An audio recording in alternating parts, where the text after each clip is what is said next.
வைத்திருக்கும் பணம் மாத செலவுக்கே போதவில்லை என்ற நிலையில் பணத்தை சேமிக்க என்ன வழி என்ற கவலையா உங்களுக்கு? விலைவாசிகளும் செலவுகளும் நாளுக்கு நாள் உயரும் அளவுக்கு பெரும்பாலானோரின் வருமானம் உயர்வதில்லை. இதெல்லாம் சரி செய்ய அரசுகள் செய்ய வேண்டியதை செய்யட்டும். ஆனால் இதிலிருந்து மீள நீங்களும் முயற்சி செய்யலாம். சில வழிமுறைகளையும் கட்டுப்பாடுகளையும் கடைபிடித்தால் கிடைக்கும் வருமானத்திலும் பணத்தை சேமிக்க முடியும். இதற்கான 10 வழிகளை உங்களுக்கு பரிந்துரைக்கிறோம். 1. தேவையானதை மட்டும் வாங்கவும். ஒரு பொருள் தேவைப்பட்டால் மட்டுமே வாங்க வேண்டும். அந்த நேரத்தின் அவசிய தேவை எதுவோ அதற்கு முன்னுரிமை கொடுங்கள். எதையும் வாங்க முடிவு செய்தால் அதை வாங்குவதை 2 நாள் தள்ளி போடுங்கள். அதன் பின்னும் தேவையெனில் வாங்குங்கள். அத்தியாவசியத்தின் அடிப்படையில் முடிவு செய்யுங்கள்.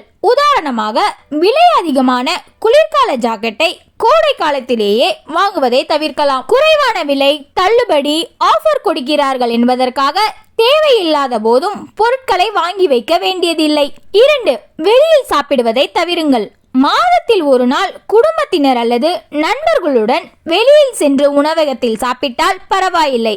ஆனால் சமைக்க கடினமாக உள்ளது, நேரமில்லை என்றெல்லாம் கூறி வாரம் 2 முறை நீங்கள் ஹோட்டலில் வாங்கி சாப்பிட்டால் அதுவே உங்கள் மாத செலவில் 2000 விழுங்கிவிடும். சற்றே முயற்சித்தால் வீட்டிலேயே சமைத்து சாப்பிட்டு பணத்தை மிச்சப்படுத்துவதுடன் உடல் நலத்தையும் காக்கலாம். எளிமையான டிஷ்களை சமைக்க கற்றுக்கொண்டாலே வீட்டிலேயே சமைத்து பணத்தை மிச்சப்படுத்தலாம். 3.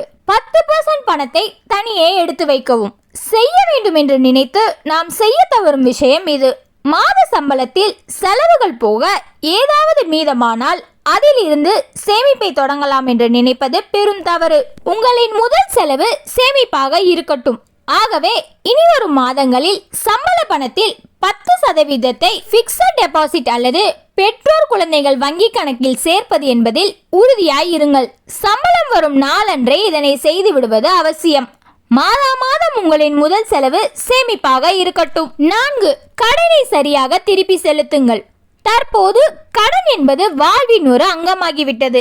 சரியான நிதி திட்டமிடல் இருந்தால் கடன் வாங்குவதிலும் நன்மைகளை பெறலாம். உதாரணத்துக்கு, கிரெடிட் கார்டு வாங்கி குறைந்த அளவிற்கு அதிலிருந்து செலவு செய்து சரியாக திருப்பி செலுத்தினால் வங்கியில் நம் கிரெடிட் ஸ்கோர் சரியாக இருக்கும். ஏனென்றால் அவசர தேவையின் போது யாரிடமாவது அதிக வட்டிக்கு கடன் வாங்குவதற்கு பதிலாக கடனை முறையாக திருப்பி செலுத்தி வருவதால் உங்களுக்கு எளிதில் வங்கியில் லோன் கிடைக்கும். 5. இதற்கு தனியே சேமியுங்கள். ஆண்டின் பல நாட்கள் விசேஷ நாட்கள் தான். பண்டிகைகள், விசேஷ நாட்கள், திருமண நாட்கள், பிறந்த நாட்கள் என எத்தனை செலவுகள் இருக்கின்றன. இவற்றுக்கும் முன்கூட்டியே திட்டமிடாமல் இருந்தால் நீங்கள் எவ்வளவு சம்பாதித்தாலும் பயனில்லை. செலவு கைமீறிதான் போகும். ஆகவே இந்த விசேஷ நாட்களுக்கு தனித்தனியே முன்கூட்டியே சேமிப்பது முக்கியம். மாதத்தில் ஒரு குறிப்பிட்ட தொகையை இதற்கு ஒதுக்குவதும் அதிலிருந்தே அதற்கான செலவுகளை செய்வதும் பணத்தை மிச்சப்படுத்த உதவும். 6. பயண செலவுகளை குறைக்கலாம். எப்போதும் 2 வீலர், கார் என சொந்த வாகனங்களில் பயணிப்பது சுற்றுச்சூழலுக்கு கேடு என்பதையும் தாண்டி செலவும் அதிகம். ஷேர் ஆட்டோ, பேருந்து, மெட்ரோ, ரயில் என பொது போக்குவரத்துகளில் பயணித்தால் பாதி செலவை குறைக்கலாம். நேரத்தை மட்டும் திட்டமிட்டு கொண்டு அதற்கு ஏற்றாற்போர் பேருந்து, ரயிலில் பயணித்தீர்கள் என்றால் அதிக அளவில் பணத்தை சேமிக்கலாம். பொது போக்குவரத்து உங்கள் செலவை மட்டுமல்ல மன அழுத்தத்தையும் குறைக்கும். 7. சரியான இடத்தில் முதலீடு செய்ய. சம்பாதிக்கும் பணத்தை எங்கு முதலீடு செய்வது என்ற தெளிவு வேண்டும். வங்கிகளில் எவ்வளவு வட்டி கொடுக்கிறார்கள் என்று தெரிந்து வைத்துக் கொள்ள வேண்டும். குறைந்த ரிஸ்கில் அதிக பயன் தரும் திட்டங்களை பற்றி கேட்டு தெரிந்து கொள்ளவும். பங்குச்சந்தை, மியூச்சுவல் ஃபண்ட், பிக்ஸட் டெபாசிட் பற்றி தெரிந்து சரியான ஆலோசனைகள் பெற்று அதற்கு ஏற்ப முதலீடு செய்தால் பணம் சம்பாதிக்கலாம், சேமிக்கலாம். 8. ஆஃபர் வரை காத்திருக்கவும். நீங்கள் ஆன்லைனில் பார்க்கும் ஒரு ஆடையோ கேட்ஜெட்டோ உங்களை ரொம்பவே கவர்ந்து விட்டது என்றால் அதை அப்பொழுதே வாங்க வேண்டும் என்ற அவசியமில்லை.